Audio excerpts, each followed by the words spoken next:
Josh Green here for Seconds Out. Delighted to be joined by Harlem Eubank and Mr. Chris Eubank Sr. today, joining forces and joining the team with Harlem Eubank, starting in just 10 days' time down in Brighton. How excited are you for what is on the horizon now?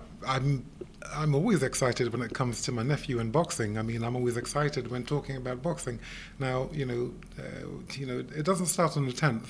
It started 11 years ago. Yeah, his career started 11 years ago.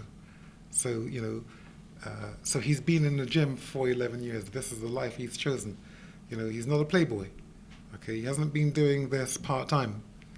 So, it's only when, the viewers can understand when someone actually gives up their life for a vocation, that they then can see the severity of, what people think is just simple entertainment, because there are a couple of people shouting this and that, and they're shouting, we can do this, and I can hit you, and I can beat you, and I can scare you, it's nonsense.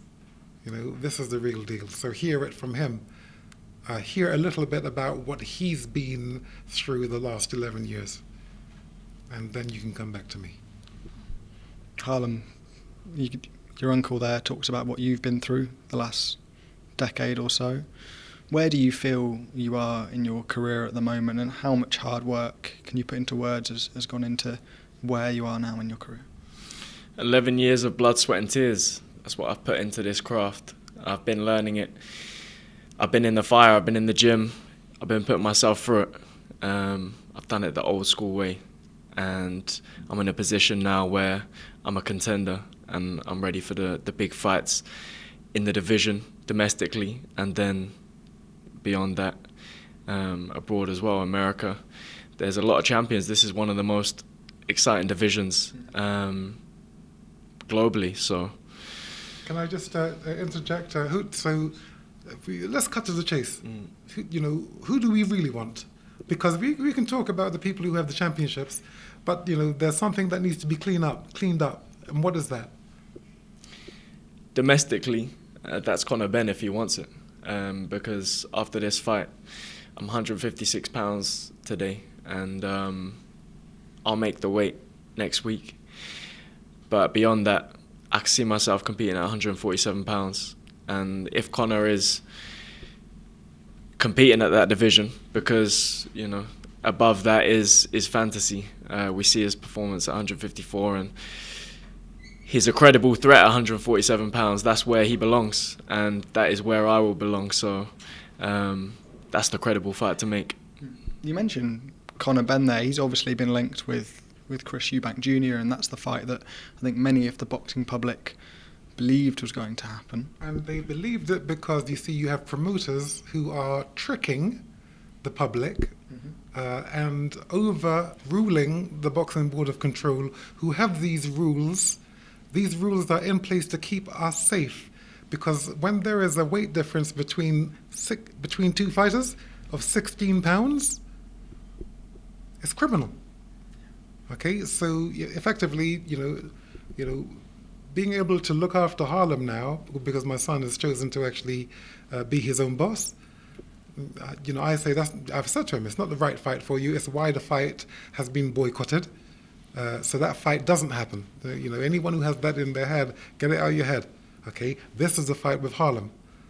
Okay, it's 147. It's a fair fight. You can't have, a man, 16 pounds heavier than you. He'll kill you. Okay, now, so rules are very important, okay? They're not there as a joke. So he's the right weight. If there's any bad blood, it's because they try to hurt my son by having him come down to 157. And so there's bad blood from that point of view. This is the right weight. Fight someone your own size, is what Harlem is saying to you, Conor. Fight someone your own size. And who wants to have it with you? I mean, let's have it right. I think that's the language he understands, right? I think so. That's the Cockney slang. But we're here and we're ready. He tried to boil my cousin down to 157 pounds. This is a real fight. I'm a contender, 147. That'll be my new weight class, and that's the fight we want first.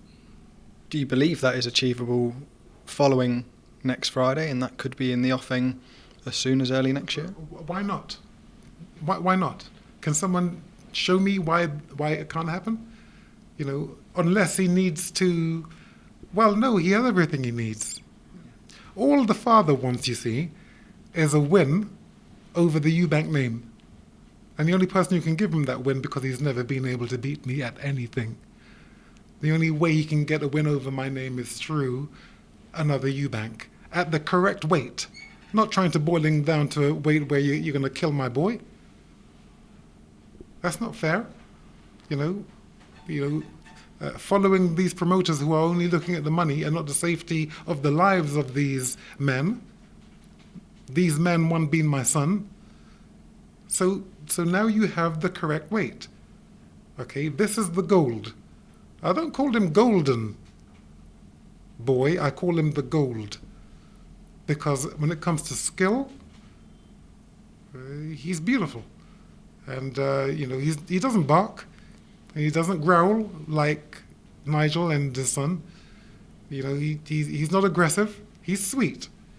As he was saying to me earlier, if you can do what you did to his father, then I can do what I can do to his son. And that seems to me to be fair. So let's have it right. Let me just say that again. So let's have it right. Let's have it right. Jimmy Timms will understand that. Let's have it right, mate. Talk me through the feeling that would bring to you seeing Harlem in the ring and that fight being made with Conor Benn. How would that make you feel, Chris? Well, you know what? Delighted.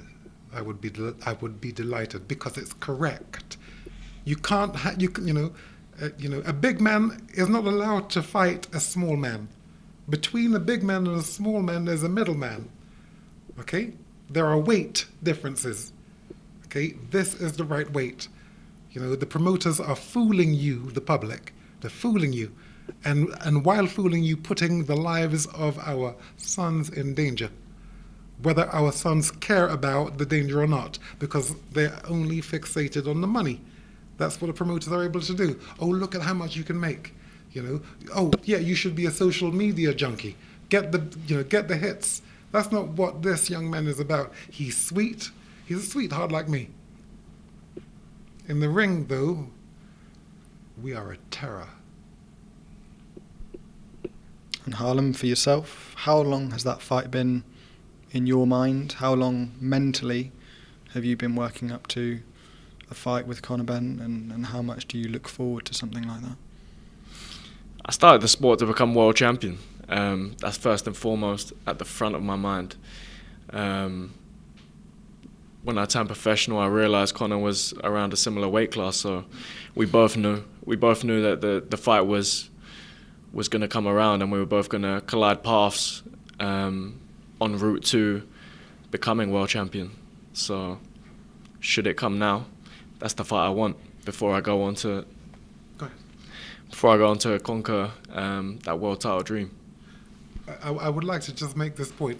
Conor, there's one thing you're going to have to do, which is you have to abide by the rules. The rules are set by the British Boxing Board of Control. You cannot escape them. You cannot have a career without them. Okay, no matter what anybody else has put into your mind about them, you cannot bypass them.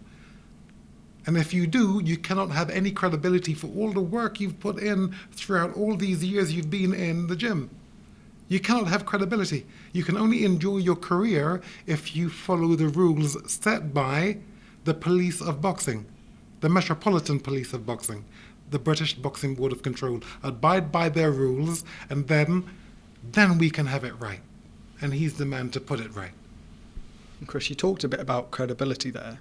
What are your views on the current landscape of boxing? Because it seems to be changing month by month, and we're seeing more of these fights which many would consider not real boxing fights. Well, that's just it. They're not real boxing fights. And in that, some of them are putting the lives of these fighters in danger. Okay, the Boxing Board of Control has to be adhered to.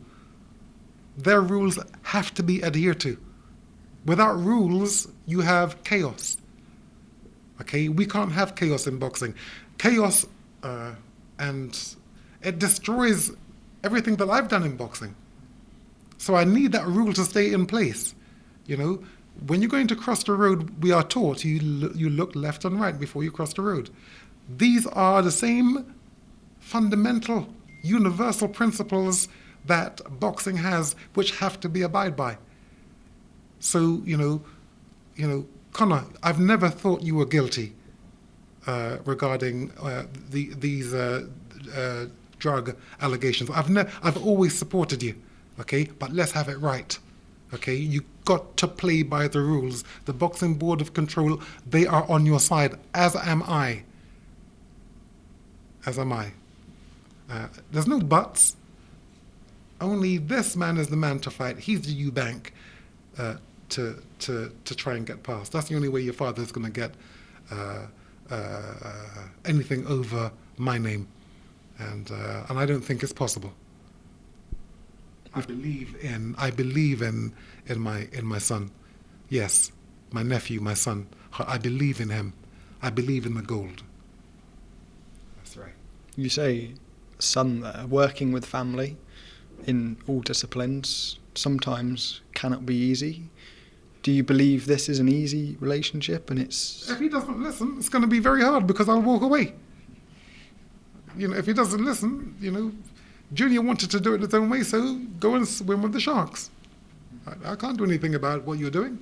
You're your own man, you're 34 years old. But this young man is listening. And he's obedient. He's obedient. A word that doesn't upset him. How come that word seems to upset so many children when speaking of their parents? Be obedient to your children. Sorry. Children, be obedient to your parents. Be obedient, because then they can give you their wisdom so that you don't have to go out there and learn the hard way like they had to learn. So he's listening. And so therefore, if he is listening, then yeah, you better buckle up. Final one to you, Harlem. Just 10 days or so now until you're back in the ring. Just tell us what's going to happen and what we've got on the horizon for yourself.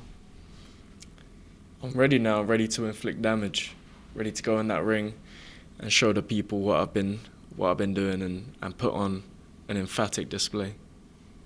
Chris, Harlem, thank you very much for your time.